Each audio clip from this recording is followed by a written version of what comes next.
Executive Chef at Magic's Grill. Aloha. And today we're going to be discussing how Magic's Grill opened here in Hawaii.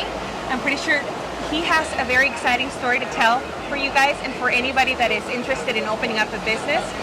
So tell us a little bit about Magic's journey. The Magic's journey actually started in 2016 on paper. It was conceptualized by Matson Davis and Thalia Davis, the proprietors. They brought me in from Portland, Oregon, and I moved here in 2017 and took part in it since then. It was a long journey, lots of applications, lots of different steps that you have to go through opening a business. Ours is a little different because, as you can see behind me, we have the shoreline to deal with here. There's a lot of history in our place right here on Aloha Beach, also known as Magic Sands, that we had to contend with, and we wanted to honor the culture and the community by doing things the right way here from the get-go. And as with many businesses in Hawaii, there are some hiccups. So it did take us a little bit longer, but we broke ground in 2017, ended up doing a food truck in the parking lot, which a lot of the local community will remember, and then we opened up to the general public in March of 2018.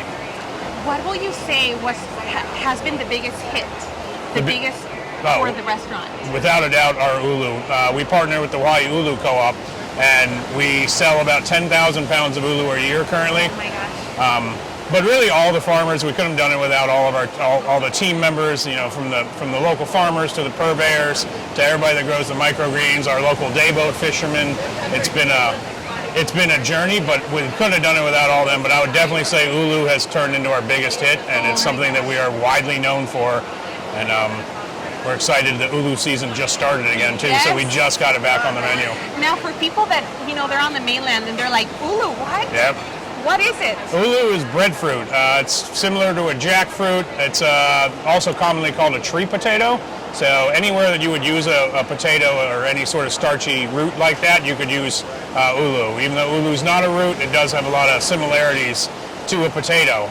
It's sweet, it's savory, you can put it in desserts. We make, the Ulu Co-op makes a Ulu chocolate mousse for us. We fry the wedges, we use it on our brunch hash. I mean, the versatility of it is second to none. I'm a big time proponent for it, as most of you know, and I even have Ulus tattooed on me. Please show it. Yeah, I mean, I take it so seriously, I actually have them inked on my body forever. Oh my God. Yeah. That is commitment. Oh yeah. I mean, if you actually want to, a lot of people preach the whole farm-to-table thing, but to actually do it, it's a lot of work. We deal with anywhere from 40 to 60 different farms a week through a couple of our co-ops, and they provide us, they bring us the bounty of the Big Island.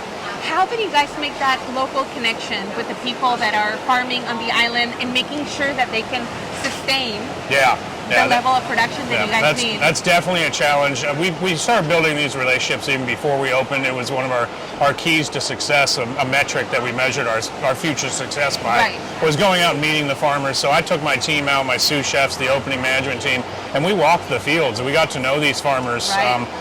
Just last weekend, I spent the whole weekend in Waipio Valley pulling Ho'io ferns for our special this last week. I mean, oh my gosh. We don't just buy everything from broadline distributors. We actually go out and walk the fields, and forging those relationships at the beginning was paramount to our continued success, even pre-COVID, and then adapting with a different menu even afterwards. I can totally see why you're the executive chef, and I can see that you're holding this position very proudly. Yep.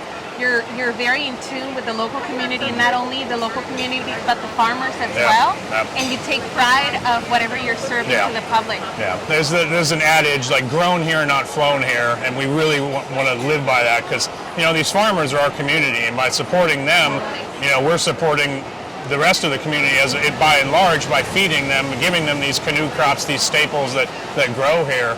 That's so important on an island. Like, what happens if the barges stop, if there's no shipping? I go to Costco like everyone else, but at the same time, we can sustainably feed ourselves here. Exactly. That is so true. Yep. That is so true. And you know what? So for the people that are watching that have this idea of opening up a restaurant in Hawaii, what will you tell those people? Like, what would it take for them to make it happen here on the island? I mean, other than patience? Patience, respecting the community, I think, is the most important thing. Knowing that your bread and butter, the people that are going to come in here for their birthdays, their anniversaries, their kids' graduations, those are the people that we put on a tier system basically before we opened. We wanted to go after the locals first, Right. the people that will be here every week or every month celebrating their anniversaries.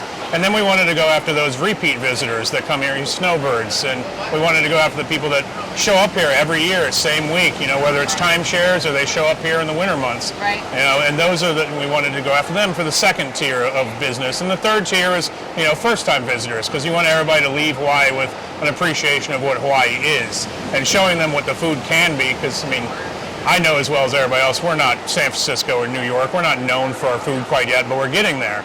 But getting those people to know that Hawaii can be a foodie destination as well, on their first visit, and that makes them want to come back, a third time or a second time. So, there's the three tiers we went after: locals, repeat visitors, the snowbirds, and then the first-time visitors. But taking care of those locals is first and foremost, and that's what got us through COVID, because we went after everybody that didn't have a place to go. The resorts were closed, and we wanted to be a stalwart in terms of providing local food to our local community. Right, and I think that it gave you guys an advantage, right? Oh yeah. The locals got to know you guys in a very difficult circumstance, which was COVID. When COVID hit, every single business was just down, shut down, and you guys came out very creatively. Yeah. To the public. We immediately had to think outside the box. Right. I got kind of well known within our restaurant walls here of telling everybody, I went to culinary school 24 years ago, and there wasn't a class that taught you how to deal with a global pandemic. There was no way to anticipate, so everything we were trying to do was for the first time as well. So it was a learning curve for us too. Right. It was definitely challenging, but we had to adapt and overcome, and we had to rewrite the rule of restaurants and decide how to execute, by identifying what our potential problems were going to be with decreased tourism, with social distancing, with spacing. We still, even when the governor opened us back up to where we could actually move the tables closer, we didn't want to. We wanted everybody to have that sense of safety here. Exactly. So our tables are still 6 feet apart. We still require masks everywhere. It's we're going to stick with that too. Exactly. The safety of our community is more important than the bottom line, than the dollar. Right. And you guys are holding pretty tight to, your core values, which is, serving all the locals, serving the people that are flying out here to get to know the island and the snowbirds. And the fact that you are highlighting local cuisine and, just like Ulu, you don't get it at McDonald's or, or any other, Outback or run of the mill, the corporate restaurants. Exactly. It's not corporate, so you have more creative leeway. We're real big on the story here. So telling the story, just like for example the Ho'io ferns last week, being able to go out and talk to the guests and the diners and tell them, that I was wading through 3 feet of water in a loe, in an actual wetland taro patch just to pull ferns off the side, and I'm pulling lahua kalo out for our brunch hash. Right. We really want to tell the story of where this food came from. That taro farmer I was dealing with, his family's been farming that land for over 500 years. That's important.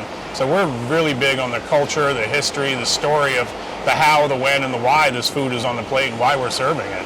That is beautiful. And I'm so glad that we got to speak with you. Yep. Are there any other things that you would like to share with the audience? Why should they visit Magic's Grill? We always want Magic's to be an inviting, comfortable place for everybody. We want it to be vibrant, almost like you're walking into the ocean itself. We're an island modern restaurant, but we want to do things with, a sense of culture and place and pride. When you walk in, you'll see recycled art that was made from marine debris. Right. So we don't just try and support local community through farmers and everything. We try and support ocean cleanliness.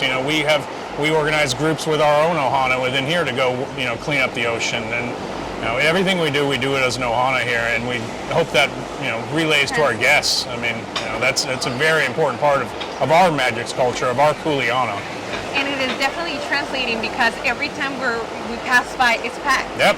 So you guys are doing something right. We appreciate it. We appreciate all the support of the community, and we're always here for everyone. Awesome. Yeah. It was a pleasure. Thank you so much. Thank you so much. Mahalo. And well, guys, there you have it.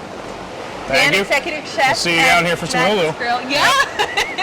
Aloha. Are you gonna show somebody your tats? Yeah. I got my favorite produce on there. I got dragon fruits and mangoes and ulus and avocados and Awesome. Be passionate about what you do. It's what I try to instill in everyone here. Right. And we are passionate here at Magic's. Beautiful. Well, thank you so much. Thank you and all so much. Aloha. Aloha.